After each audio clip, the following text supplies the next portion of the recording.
dari Sekolah Minggu GKT. Sebelum kita merenungkan firman Tuhan, mari kita berdoa. Ya Tuhan, kami bersyukur kalau pada siang hari ini Tuhan boleh pertemukan kami melalui Sekolah Minggu online. Kami berdoa kiranya Tuhan boleh memimpin ketika kami merenungkan firman Tuhan. Ini doa kami. Dalam nama Tuhan Yesus kami berdoa. Amin. Hari ini kita akan membahas dari Kisah Para Rasul pasal yang ke-11 ayat 19 sampai 30. Kisah Para Rasul pasal 11 ayat 19 sampai 30. Nah, adik-adik, Bu Setri mau tanya dulu ya. Biasanya kalau kamu ada di satu kelompok tertentu atau di lingkungan sekolah atau mungkin di satu tempat ketemu dengan teman-teman yang tidak kenal, nah di situ biasanya kalau seandainya ada 3 orang atau 5 orang yang kamu kenal, biasanya kamu ngobrol sama siapa? Ayo, kira-kira sama siapa? Kalau musuh biasanya ya, kalau ke satu tempat begitu kenal orang ya musuh ngobrol sama orang itu. Mungkin adik-adik juga seperti itu ya. Senang ngobrol dengan orang yang kita kenal. Kenapa? Nyambung gitu. Nyambung, ngomongnya enak ya, berbicaranya bisa connect satu dengan yang lain. Nah, di Alkitab waktu gereja mula-mula di bagian ini ternyata sama adik-adik. Orang-orang Kristen Yahudi ngumpulnya dengan orang-orang Kristen Yahudi di Yerusalem.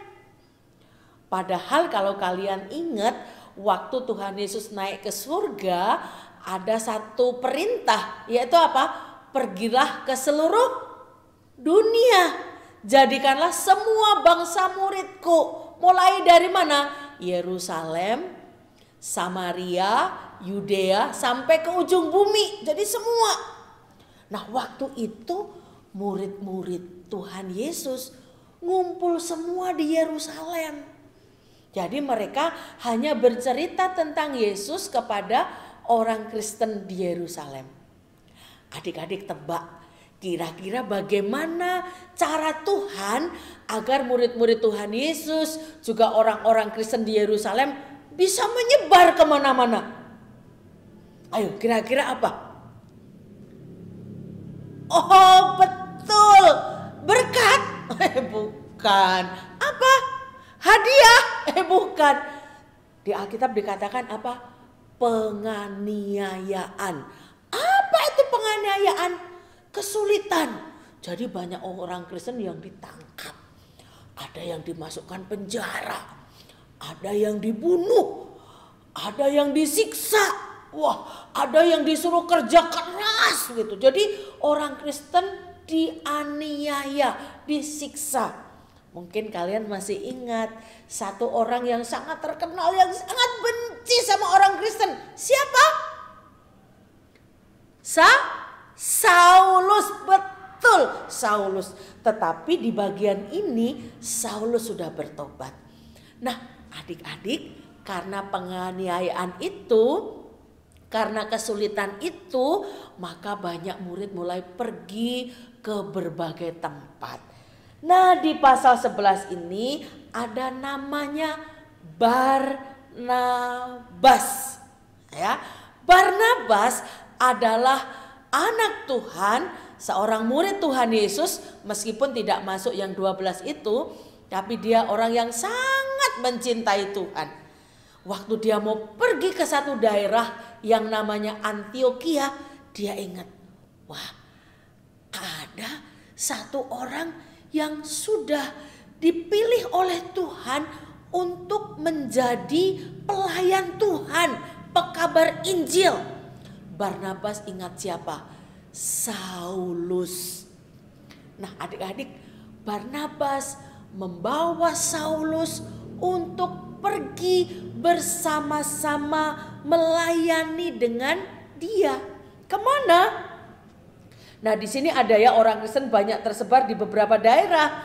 Ada di Venesia, ada di ada di Antiokhia, itu di Kisah Rasul 11 ayat 19. Nah, hari ini kita mau bahas untuk ke Antiokhia. Antiokhia itu kota seperti apa sih? Antiokhia itu adalah kota yang cukup besar pada zaman itu, kota besar yang ketiga di daerah itu. Tapi di Antiokhia banyak orang yang nyembah berhala. Banyak orang yang gak percaya Yesus. Maka Barnabas dan Saulus pergi ke Antiokhia untuk apa? Memberitakan tentang Yesus. Siapa Yesus? Yesus adalah Tuhan. Yesus adalah juru selamat.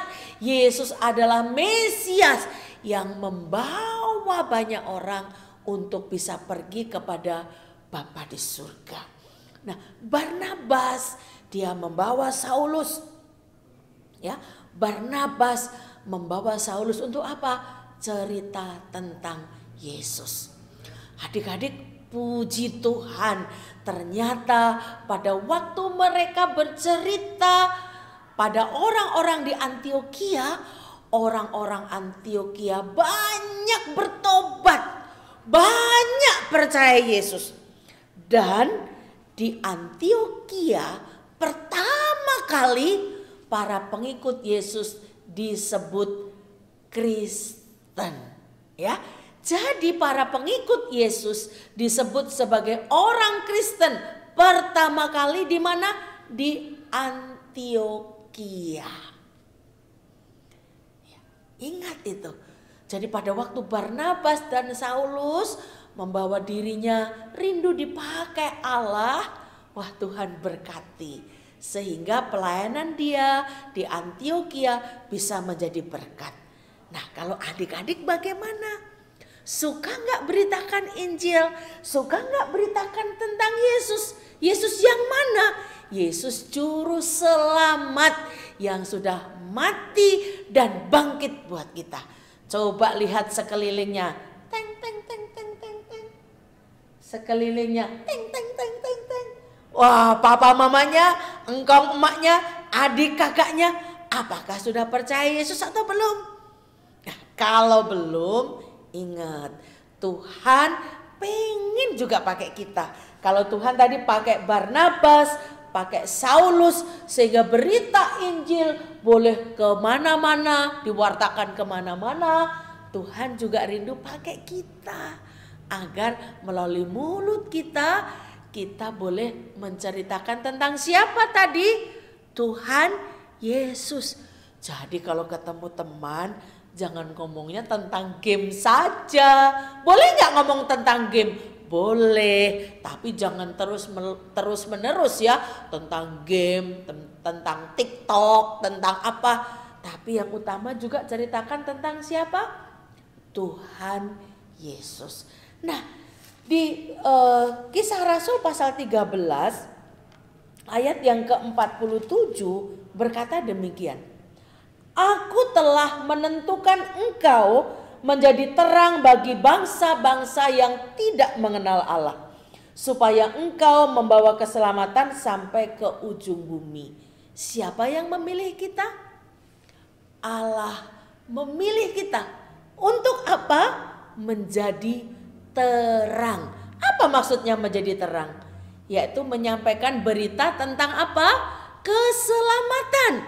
Berita keselamatan di dalam siapa? Di dalam Tuhan Yesus. Sampai kemana? Sampai ke ujung bumi. Bumi kan bulat. Ujungnya di mana? Kalau Alkitab kita kan kita tahu ujungnya di sini sama di sini. Bumi kan bulat. Ujungnya di mana? Ujung bumi adalah orang-orang yang belum percaya Yesus yang ada di sekitarmu. Itulah ujung bumi. Jadi kamu bercerita tentang Yesus sampai pada mereka. Siapa mereka? Bisa keluargamu, bisa temanmu, bisa orang sekampungmu. Itu ujung bumi. Nah, biarlah hari ini seperti Tuhan menggerakkan hati Barnabas, menggerakkan hati Saulus untuk cerita tentang Yesus. kita pun mau juga dipakai oleh Tuhan Yesus bercerita tentang apa? Tentang Injil yang menyelamatkan. Injil yang menyelamatkan itu siapa? Yang menyelamatkan adalah Tuhan Yesus. Kiranya Tuhan memberkati kita semua. Mari kita berdoa. Ya Tuhan, kiranya Engkau memakai kami untuk boleh bercerita tentang Tuhan Yesus kepada orang-orang di sekitar kami. Seperti Tuhan memakai Barnabas, Tuhan memakai Saulus yang pergi melayani orang-orang yang tidak sebangsanya. Kami pun mau, kalau mau Tuhan pakai kami mau juga bercerita tentang Yesus kepada orang lain. Ini doa kami, ya Tuhan, utuslah kami boleh menceritakan Injil kepada orang lain. Dalam nama Tuhan Yesus kami berdoa. Amin. Oke, sampai di sini sekolah minggu kita. Tuhan memberkati. Bye-bye.